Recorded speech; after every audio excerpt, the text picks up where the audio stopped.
என்ன சார் உங்கள் பையன் என்ன செஞ்சுக்கிட்டு இருக்கிறான் இப்போ அப்படின்னு கேட்டார் ஒருத்தர். அடிக்கடி கண்ணாடி முன்னாடி நின்று அழகு பார்த்துக்கிட்டு இருக்கிறான் சார் அப்படின்னாரு அப்பா. இளம் பருவம் இப்படி தான் இருக்கும், அதையெல்லாம் சாதாரணமாக நினச்சிடாதீங்க அப்படின்னாரு அவர்.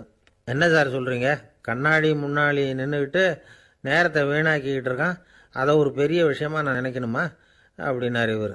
இளம் பருவத்தில் இளைஞர்களுக்கும் சின்ன பொண்ணுங்களுக்கும் அடிக்கடி கண்ணாடியில் பார்க்கணும்னு தோணும். அது வெறுமனே அழகு பார்க்கறது மட்டும் இல்லை, அவங்க தங்களையே தேடி கண்டுபிடிக்கிற ஒரு முயற்சி அது. இது ஒரு மனோதத்துவ விளைவு. இது வரைக்கும் சின்ன பிள்ளையா இருந்துட்டோம், இனிமேல் நாமளும் மற்றவங்க மாதிரி மனிதர்கள் தான் அப்படிங்கிற உணர்வு அவங்களுக்கு வருது. தங்களோட முகம் எப்படி இருக்குது, அழகு எப்படி இருக்குது, உடம்பு நேரம் எப்படி இருக்குது, முடி எப்படி இருக்குது அப்படிங்கிறதையெல்லாம் கண்டுபிடிக்கிறாங்க. அதுக்கப்புறம் இன்னொரு ஆணோ பொண்ணோ தன்னை கவனிக்கணும் அப்படின்னு நினைக்கிறாங்க. இதெல்லாம் மனோதத்துவ உண்மைகள், இதெல்லாம் இயற்கை. இதை பார்த்துட்டு பெற்றவங்க பிள்ளைங்க கெட்டு போட்டாங்க அப்படின்னு நினைக்கக்கூடாது, அவங்கள திட்டிகிட்டே இருக்கக்கூடாது. இன்றைக்கி பல குடும்பங்களில் இதுதான் நடந்துக்கிட்டு இருக்குது. மனுஷ வாழ்க்கையிலேயே இப்படியும் இல்லாத அப்படியும் இல்லாத ஒரு பருவம் இளம் பருவம். 13லேருந்து 19 வயசுக்கு உட்பட்ட ஆண்கள் பெண்கள் இந்த வகையை சேர்ந்தவங்க, டீனேஜ் குரூப். இவங்களை சின்னவங்கன்னு நினச்சிட முடியாது, பெரியவங்கன்னு நினச்சிட முடியாது. இவங்க ரொம்ப சென்சிட்டிவ். சமூகம் நினச்சா இவங்களை நல்லவங்களாகவும் ஆக்கலாம், கெட்டவங்களாகவும் ஆக்கலாம். கொஞ்சம் அக்கறை எடுத்துக்கிட்டால் பெரிய பெரிய மேதைகளையும் விஞ்ஞானிகளையும் உருவாக்கலாம். ஆனால் நடக்கிறது என்ன தெரியுமா, அநேகமாக இவங்களை யாருமே சரியாக புரிஞ்சுக்கிறது இல்லை, இவங்களை சரியாக நடத்துறதும் இல்லை. இது வரைக்கும் நாம் சொல்கிறத கேட்டுக்கிட்டு இருந்தான், இப்போல்லாம் அவன் இஷ்டத்துக்கு நடக்க ஆரம்பிச்சுட்டான் அப்படின்னு வருத்தப்படுற பெற்றோர்கள் அதிகம். இது வருத்தப்படுற விஷயம் இல்லை, சந்தோஷப்பட வேண்டிய விஷயம். உங்கள் புள்ள சொந்தமாக யோசிக்க ஆரம்பிக்கிறதும் நடந்துக்க ஆரம்பிக்கிறதும் ஒரு தப்பான விஷயமா? அவன் கடைசி வரைக்கும் உங்கள் பேச்சையே கேட்டுக்கிட்டு இருக்கணுங்கிறது என்ன நியாயம்?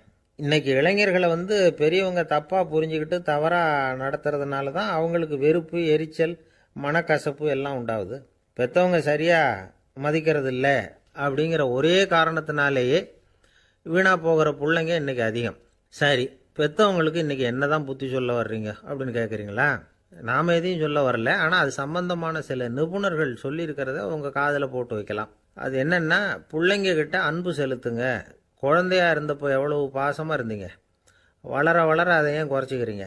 பெற்றவங்களின் அன்பான வார்த்தைகளுக்கு ஏங்குறவங்க தான் இன்றைய இளைஞர்கள். அவங்க எதை சொன்னாலும் அதை அக்கறையாக காது கொடுத்து கேளுங்க, அலட்சியப்படுத்தாதீங்க. அவங்க விரும்புகிறது உங்கள்கிட்ட இருந்து ஒரு மதிப்பு, மரியாதை, அங்கீகாரம், இவ்வளவுதான். அவங்க அவங்களாவே முடிவுகள் எடுக்கட்டும், அதுக்கு நீங்கள் உதவியாக இருங்க, அது போதும்.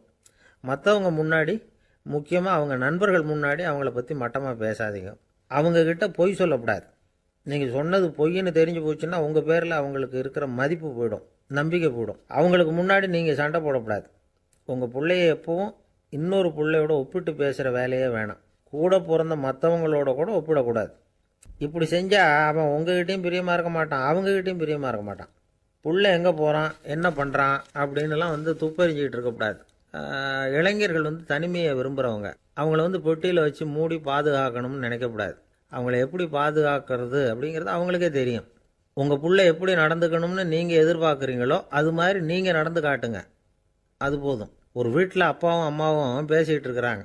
என்னங்க, நம்ம பொண்ணு பெரியவளாயிட்டா, அடிக்கடி கண்ணாடி முன்னாடி போய் நின்றுக்கிட்டு இருக்கிறா, சீக்கிரமாக ஒரு பையனை பார்த்து கல்யாணத்தை முடிக்காமல் இப்படி மசன்னு கல் மாதிரி உட்காந்துருக்குறீங்களே அப்படின்னு சத்தம் போட்டாங்க அந்த அம்மா. அவசரப்படாத, பார்க்கறதுக்கு கண்ணுக்கு அழகா லட்சணமாக புத்திசாலியாக ஒரு பையன் கிடைக்க வேணாமா, அதுதான் பார்த்துக்கிட்டு இருக்கிறேன் அப்படின்னார் அப்பா.